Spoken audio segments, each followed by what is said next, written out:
ओम श्री वेद पुरुषाय नमः। नमस्कार। क्लास नंबर 249 श्रीमद् भगवद गीता जी शंकराचार्य जी के भाष्य के अनुसार आरंभ किया जाता है। ओम श्री सीतारामचंद्राभ्याम नमः। नमो गुरुभ्यः। अथ काल देवताः श्री संवत् 2081 भाद्रपाद शुक्ल पक्षः चतुर्थी शनिवारः चित्रा नक्षत्रं दक्षिणायनं वर्षा ऋतुः। ओम तत्सत् श्री शंकराचार्याय गुरवे नमः। भयाद्रणादुपरतं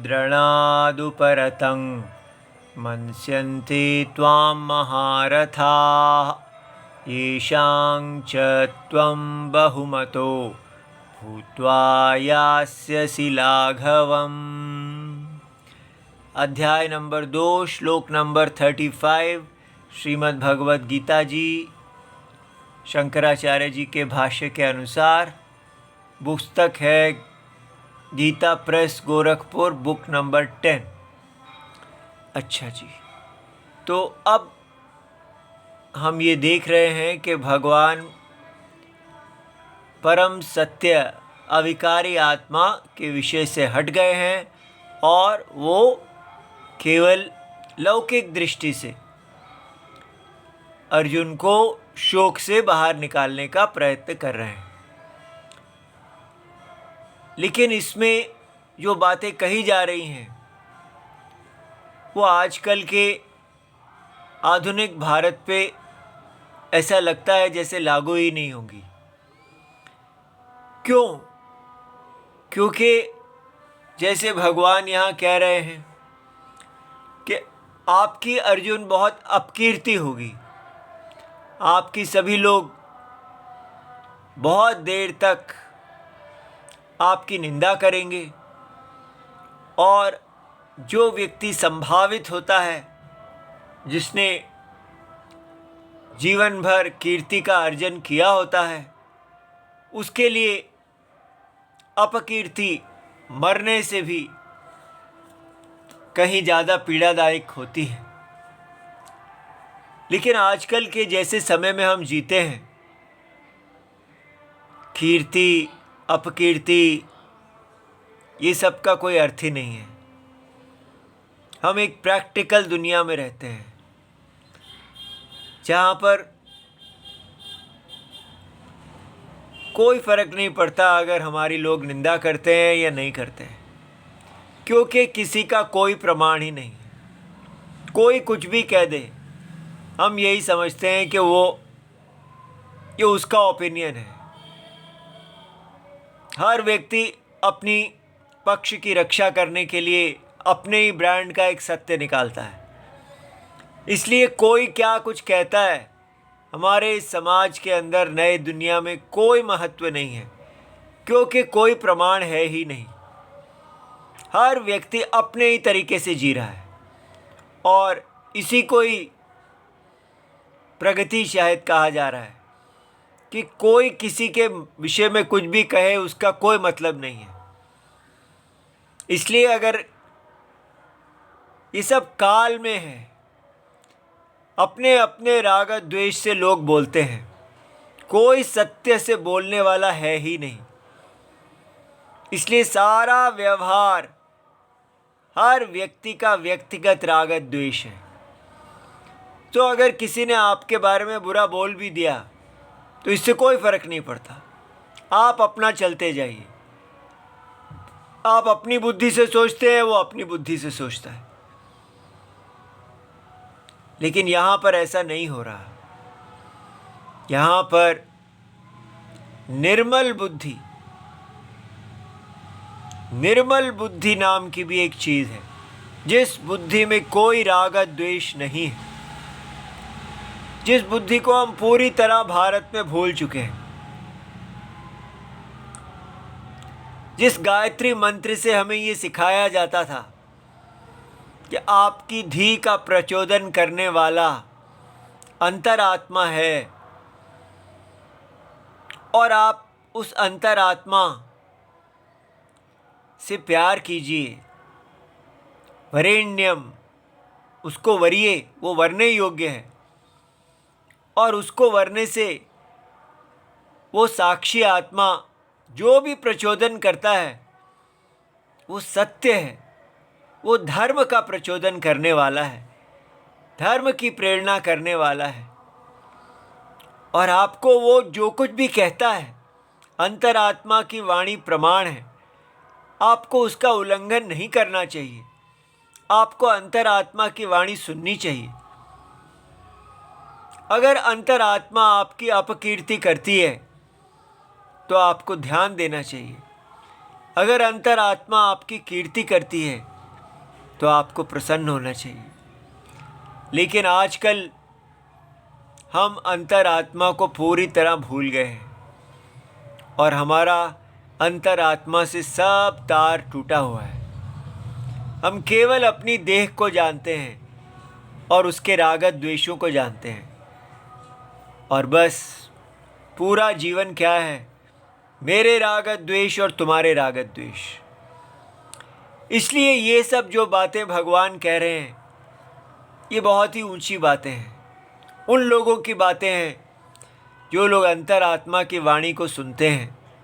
तो अर्जुन जैसे व्यक्ति को कहा जा रहा है जो धार्मिक हैं, क्या आप धर्म से गिरेंगे तो अंतरात्मा आपकी अपकीर्ति करेगी, श्रेष्ठ लोग आपकी अपकीर्ति करेंगे, जो आपके लिए मरने से भी ज़्यादा दुखदाई होगा। तो यहाँ पर ये जो हम पढ़ रहे हैं इससे आशा की जाती है शायद कहीं हमें हमारे अपने पतन का ध्यान आ जाए कि हमारे लिए अपकीर्ति क्यों मीनिंग नहीं रखती, क्यों हम प्रोफेशनल हो गए हैं, हमारे लिए केवल पैसा मीनिंग रखता है। तो उसी क्रम में भगवान अर्जुन से कहते हैं कि लोग क्या कहेंगे आपके बारे में। वो कहेंगे भयाद उपरतम मनस्यन्ते। वो आपको इस युद्ध भूमि से भय के कारण पीठ दिखा के भाग गया ऐसा मानेंगे। त्वाम महारथा। जो अन्य योद्धा हैं वो यही सोचेंगे कि ये डर गया, कर्ण आदि के पराक्रम से डर गया। येषां च त्वम बहुमतम मतः। जिनके सामने आप बहुमत हैं, अर्थात आप अधिक हैं, उन्हीं के सामने यास्यसि लाघवम, आप छोटे हो जाएंगे। तो ये बड़ा और छोटा हो जाना ये कोई कंपटीशन नहीं है, ये स्वधर्म है। अर्जुन एक क्षत्रिय है और अपने स्वधर्म में सबसे ऊंचा होना, सबसे महान माना जाना, ये उनकी कीर्ति है। अच्छा, भयाद, भय से, किसके भय से? कर्णादिभ्य। जो कर्ण, दुर्योधन आदि जो वहाँ योद्धा हैं। रणाद, युद्धात, रणभूमि से, युद्ध भूमि से, उपरतम, निवृत्तम, मनस्यन्ते, चिंतयिष्यन्ति।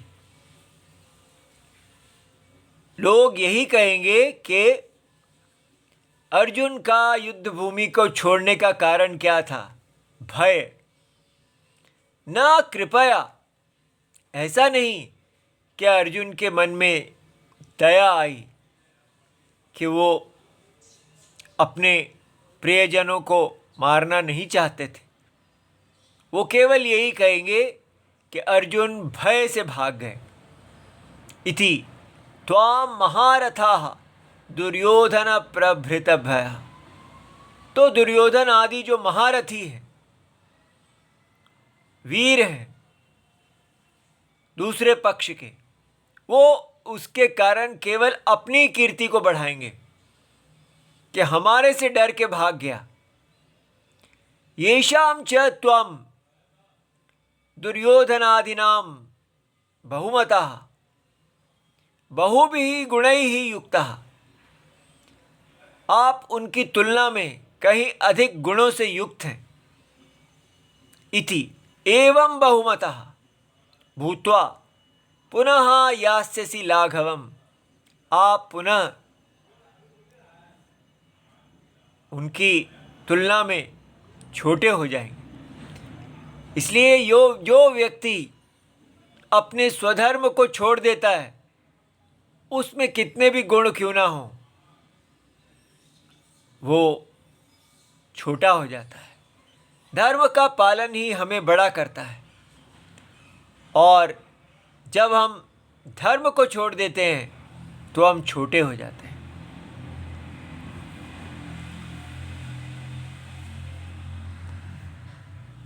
और जब आप छोटे हो जाएंगे तो क्या होगा?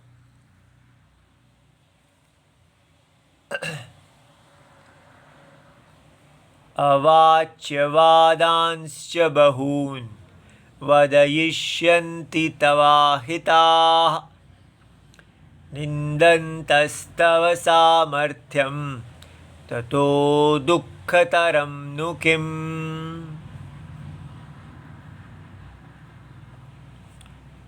तो आपके लिए अवाच्यवादान, वो वाक्य आपके लिए कहे जाएंगे जो अवक्तव्य है, जो कहने योग्य नहीं है। च बहून, और एक नहीं बहुत से ऐसे वाक्य आपके लिए कहे जाएंगे। अनेक प्रकाराण वदिष्यन्ति तव अहिताः। सो जो लोग आपके हित नहीं चाहते, उनको एक मौका मिल जाएगा। तो इसलिए ये समझना है कि ये संसार में न्याय नहीं है, धर्म नहीं है। क्या आप सोचते हैं कि मैं दया कर रहा हूं तो दुनिया भी मेरे पे दया करेगी? ऐसा कुछ नहीं है। जो आपका अहितकारी है वो उसको भुनाएगा, अवसर भुनाएगा। इसलिए धर्म शास्त्र के साथ साथ हमारे देश में नीति शास्त्र भी पढ़ाया जाता था। नीति शास्त्र और धर्म शास्त्र में क्या अंतर है? धर्म शास्त्र हमें बताते हैं कि धर्म, अर्थ, काम, मोक्ष, ये 4 पुरुषार्थ हैं, और शास्त्र के अनुसार हमारा क्या धर्म है। किंतु नीति शास्त्र हमको हर समय ये बताते हैं कि इस समय आपको धर्म का निर्वाह करने के लिए क्या करना चाहिए। आपके सामने जो व्यक्ति खड़ा है वो कैसे सोच रहा होगा, उसको आपको कैसे वश में करना है। इसलिए यहाँ भगवान ये बता रहे हैं कि सामने जो आपके खड़े हैं वो धार्मिक लोग नहीं हैं, वो अहिता हैं, शत्रु हैं। इसलिए आप अगर ऐसा सोच रहे हैं कि मुझे धर्म की रक्षा करनी है, मुझे अपने परिवार के लोगों को नहीं मारना, तो इसका अर्थ ये नहीं है कि वो भी ऐसे ही सोचेंगे। वो केवल आप ही की निंदा करेंगे। निंदन्तः कुत्स्यन्तः तव त्वदीयं सामर्थ्यम, आपके सामर्थ्य की निंदा करेंगे। कौन सा सामर्थ्यम? निवातक वचादि युद्ध निमित्तम। तो अर्जुन ने बहुत से युद्धों को जीता है जिसके कारण उनकी बड़ी कीर्ति है। लेकिन ऐसा करने से अर्जुन पूरी तरह उनके जो बुरे वचन हैं उसके अधीन आ जाएंगे। तस्मात् ततो निंदा प्राप्ते, और इस प्रकार है अर्जुन, जब आपकी निंदा होगी, दुःखाद दुःखतरम नु किम, अर्थात ततः कष्टतरम दुखम न अस्ति इत्यर्थः। अर्थात ये जो व्यक्ति निंदा के योग्य नहीं है, जब उसकी निंदा होती है तो उसको कितना दुख होता है, उससे बड़ा कोई दुख नहीं होता। किसके लिए? जिसकी आत्मा जीवित है। जिसकी आत्मा है ही नहीं, उसके लिए कोई सुख और दुख नहीं है। इसीलिए एक माता जी ऐसा कहती हैं कि जो भगवत गीता में पढ़ाया जा रहा है मान और अपमान से दूर हो जाना, वो कहती है कि मेरे पतिदेव बिल्कुल वैसे ही है, उनमें वो सारे गुण हैं जो भगवत गीता बताती है। तो उनसे पूछा गया वो कैसे? क्योंकि वो कहते हैं कि जब उनको अपनी सेल्समैन है, वो अपनी सेल्स करवाने के लिए वो जब दुकानों पे जाते हैं तो चाहे उनको कोई सिर पे जूते क्यों ना मार दे, लेकिन वो अपनी सेल करके ही आते हैं। उनको कोई फर्क नहीं पड़ता, उनको कोई कितना भी अपमानित कर ले, उनका एकमात्र उद्देश्य है कि मुझे सेल करनी है। इसलिए वो कोई निंदा इत्यादि की कोई परवाह नहीं करते। वो जिस उद्देश्य से जाते हैं उसको पूरा करके आते हैं। इसलिए वो माता जी कहती है कि मेरे पति मान और अपमान से अतीत हैं। उनका कोई मान कुछ नहीं है, उनको पेमेंट लेनी है। मान कोई कितना भी उनको कर दे, उनको कुछ नहीं होता, और कोई कितना भी अपमान कर दे, वो सारे वाक्यों को सह लेते हैं, बस पैसे पे दृष्टि रखते हैं। ऐसा तो ये बात भगवत गीता नहीं सिखा रही। ये बात वही करेगा जिसके अंदर आत्मा ही नहीं है। आत्मा मर जाने से व्यक्ति के अंदर जो सहनशीलता आती है वो भगवत गीता नहीं सिखा रही। आजकल इसी प्रकार की सहनशीलता को प्रोफेशनलिज्म कहा जा रहा है। क्या आपकी आत्मा मर जानी चाहिए? आप केवल बाजारू हैं। इसलिए ये सब बातें जो हम अर्जुन को के विषय में सुन रहे हैं, शायद हमारे प्रोफेशनल मॉडर्न भारत को ये सब अच्छी ना लगे। लगे ये सब क्या इम्प्रोफेशनल बातें हैं। अच्छा, युद्धे पुनः क्रियमाणे कर्मादिभिः, तो युद्ध में जो कर्म आप करेंगे हे अर्जुन, उसके फलस्वरूप हतो वा प्राप्स्यसि स्वर्गम जित्वा वा भोक्ष्यसे महीम तस्मादुत्तिष्ठ कौन्तेय युद्धाय कृतनिश्चयः। अगर युद्ध करते समय हतः आप मारे गए तो प्राप्स्यसि स्वर्गम, क्योंकि आप अपने स्वधर्म को करने के लिए आपके प्राण गए हैं, तो आप स्वर्ग को प्राप्त करेंगे। हतः सन् स्वर्गम प्राप्स्यसि।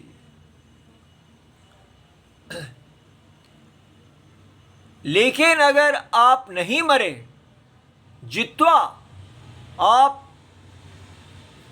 करणादीन शत्रुन, कर्ण आदि शत्रुओं को जीत गए, तो भोक्ष्य से महीम, तब आप पृथ्वी को भोगेंगे। उभय था, दोनों प्रकार से, अपि तव लाभ एव इति अभिप्रायः। इसलिए ये किसी भी प्रकार से हानिकारक नहीं है। यदेवं तस्मात् उत्तिष्ठ, यदि इस प्रकार है तो हे अर्जुन आप खड़े हो जाइए। कौन्तेय युद्धाय कृत निश्चय, युद्ध के लिए आप निश्चय कीजिए। जेष्यामि शत्रून् मरिष्यामि वा, या तो मैं शत्रुओं को जीतूंगा या मर जाऊंगा। इति निश्चयं कृत्वा इत्यर्थः। ये देखिए कितनी बड़ी प्रतिज्ञा है। और भगवान ऐसा अर्जुन को कह रहे हैं क्योंकि अर्जुन क्षत्रिय है। क्षत्रिय के लिए जेष्यामि शत्रून्, दो ही विकल्प हैं, या आप शत्रुओं को जीतिए और या आप युद्ध में प्राण दे दीजिए। इस सारे को देखने से तो रोंगटे खड़े हो जाते हैं। कैसी रही होगी ये भारत भूमि जहां इतनी बड़ी बात इतनी सरलता से कह दी जाती है। तत्र युद्धम स्वधर्ममिति एवं युध्यमानस्य उपदेशम इति शृणु। तो भगवान कह रहे हैं कि आप युद्ध जो कर रहे हैं और युद्ध स्वधर्मम है, तो आप सुनिए कि किस प्रकार आपको युद्ध करना चाहिए। सुख दुखे समे कृत्वा लाभालाभौ जया जयौ ततो युद्धाय युज्यस्व नैवं पापमवाप्स्यसि। तो यहाँ भगवान बता रहे हैं कि कैसे अगर आप युद्ध करेंगे तो आप धर्म से नहीं गिरेंगे। अगर आप सुख और दुख को सम तुल्य कृत्वा राग द्वेषौ अकृत्वा इति एतत्, अर्थात सुख और दुख को समकृत्वा, एक समान समझना। क्या है ये सुख और दुख? माने कि जब हमारा इष्ट, हमारी इच्छा पूर्ण होती है तो हमें सुख लगता है, और जब हमारी इच्छा के विरुद्ध होता है तो हमें दुख लगता है। लेकिन भगवान कह रहे हैं कि अगर आपने धर्म पे चलना है, युद्ध आपके लिए क्षत्रिय धर्म है, इस धर्म पे चलने के लिए आपको व्यक्तिगत राग और द्वेष को छोड़ना होगा। इसलिए आप पूरी तरह अपने राग और द्वेष को छोड़ के अपनी आज्ञा, अपनी स्वधर्म को देखिए। ठीक है, देखिए ये कितनी बड़ी चीज है। व्यक्ति सोचता है कि व्यक्ति अपने स्वार्थ की पूर्ति के लिए युद्ध में जा रहा है, और उल्टा है। जब तक वो अपनी स्वार्थ को देखता रहेगा तब तक वो अपने स्वधर्म को नहीं कर पाएगा। और ये स्वधर्म केवल क्षत्रिय के लिए नहीं है, ये तो प्रसंग है। कोई भी व्यक्ति अपने वर्णाश्रम धर्म को करेगा, स्त्री धर्म को करेगा, शास्त्रीय धर्म को करेगा, तो उसको अपना व्यक्तिगत राग द्वेष, सुख और दुख को छोड़ना होगा। तथा लाभ अलाभौ, और ये देखना कि मेरा व्यक्तिगत लाभ और हानि, जया अजय, मेरी व्यक्तिगत जय और अजय, उन सबको समौ कृत्वा, आप वहां पर अपने व्यक्तिगत अहंकार के लिए नहीं गए हैं, आप वहां पर राम जी की आज्ञा के लिए गए हैं। इसलिए राम जी की जय, राम जी का लाभ, राम जी का सुख, अंतरात्मा, सदा अंतरात्मा परमेश्वर में स्थित हुए जब व्यक्ति अपने कार्य को करता है, ततो युद्धाय युज्यस्व घटस्व। इस प्रकार आप अपने स्वधर्म रूप युद्ध को कीजिए। न एवं युद्धम कुर्वन्, इस प्रकार युद्ध को करते हुए ना पापम अवाप्स्यसि, आप पाप को प्राप्त नहीं होंगे। इति एष उपदेशः प्रासंगिकः। ये उपदेश शंकराचार्य जी बता रहे हैं कि ये प्रसंग से आया है, क्योंकि आरंभ में तो विषय था कि हम आपको अंतरात्मा परम सत्य के बारे में बताएंगे, लेकिन भगवान ने साथ ही में स्वधर्म के बारे में बताने लगे। उसी स्वधर्म के क्रम में अब भगवान ये बता रहे हैं कि व्यक्ति को अपना स्वधर्म कैसे करना चाहिए। तो ये प्रासंगिक उपदेश है, ये मूल विषय नहीं है। मूल विषय इस समय अविक्रिय आत्मा चल रहा था। उसी के साथ साथ भगवान अर्जुन को मोह से निकालने लगे और उसी क्रम में उन्होंने ये बताया है। शोक मोह अपनयनाय लौकिकः न्यायः। तो भगवान शोक क्या होता है कि जब आपकी इच्छा पूरी नहीं होती तो आपका मन उदास हो जाता है। मोह क्या है? इस संसार को देखने से हमें लगता है ये संसार हमें सुख देगा, ये संसार हमें प्रेम का हेतु लगता है।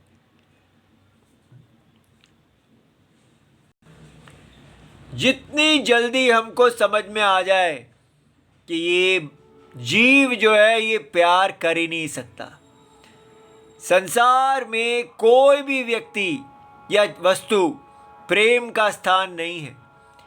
प्रेम के योग्य केवल अंतरात्मा है। अंतरात्मा से किए हुए प्रेम के लिए व्यक्ति अपने स्वधर्म को करे।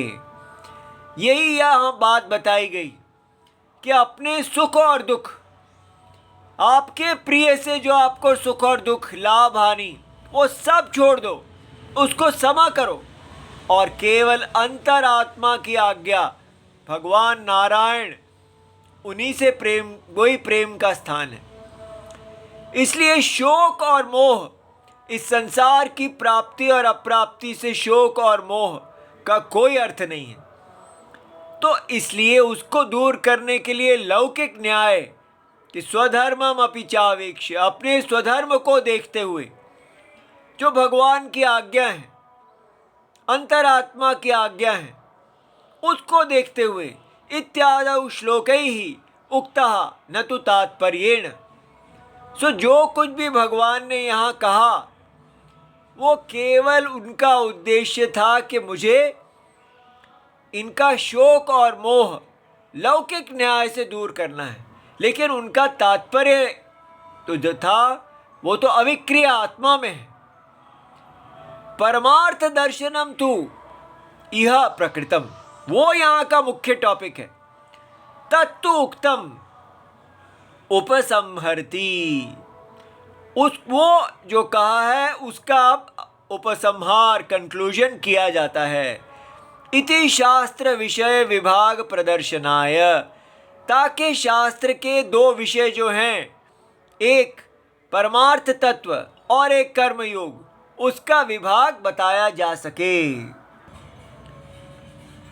यह ही दर्शिते, जो यहाँ बताया गया है, पुनः शास्त्र विभागे उपरिष्टितात्, वो आगे शास्त्र के विभाग, शास्त्र के दो विभाग जो किए जाएंगे आगे, कौन से? ज्ञान योगेन सांख्या नाम, कि सांख्य जिन लोगों को ज्ञान प्राप्त हो गया है उनको ज्ञान में प्राप्त रहने की निष्ठा बताई जाएगी। कर्म योगेन योगी नाम, तो और योगियों के लिए जिनका ज्ञान उदय नहीं हुआ है, जो मुमुक्षु हैं, उनको कर्म योग बताया जाएगा। तो सारी भगवत गीता का दो ही विभाग हैं, कर्म योग और ज्ञान योग। ज्ञान योग जो है वो ज्ञानियों के लिए है जिनका ज्ञान उत्पन्न हुआ है, और कर्म योग उनके लिए है जो ज्ञान उत्पन्न करना चाहते हैं। इति निष्ठा द्वय विषयम शास्त्रम, सारे शास्त्र में ये दो ही निष्ठाएं हैं, या आप कर्म योगी होंगे या ज्ञान योगी होंगे। ये शास्त्रम सुखेन प्रवर्तिष्यते, ये शास्त्र सुख से समझा जाए। श्रोतारः च विषय विभागेन सुखम ग्रहिष्यन्ति, और जो सुनने वाले हैं वो भी आराम से इस विषय विभाग को समझ जाएं, ग्रहण कर लें। इति आह, इसलिए अब कल से ये हम नया श्लोक करेंगे जो अच्छी तरह अब नया विभाग आरंभ करेगा, कर्मयोग। कि मैंने अब आपको सांख्य बुद्धि बता दी, अब मैं आपको कर्मयोग की बुद्धि के विषय में बताने लगा हूँ, और ये बहुत महत्वपूर्ण नया विषय आरंभ होगा। ओम नमो भगवते वासुदेवाय, प्रणाम।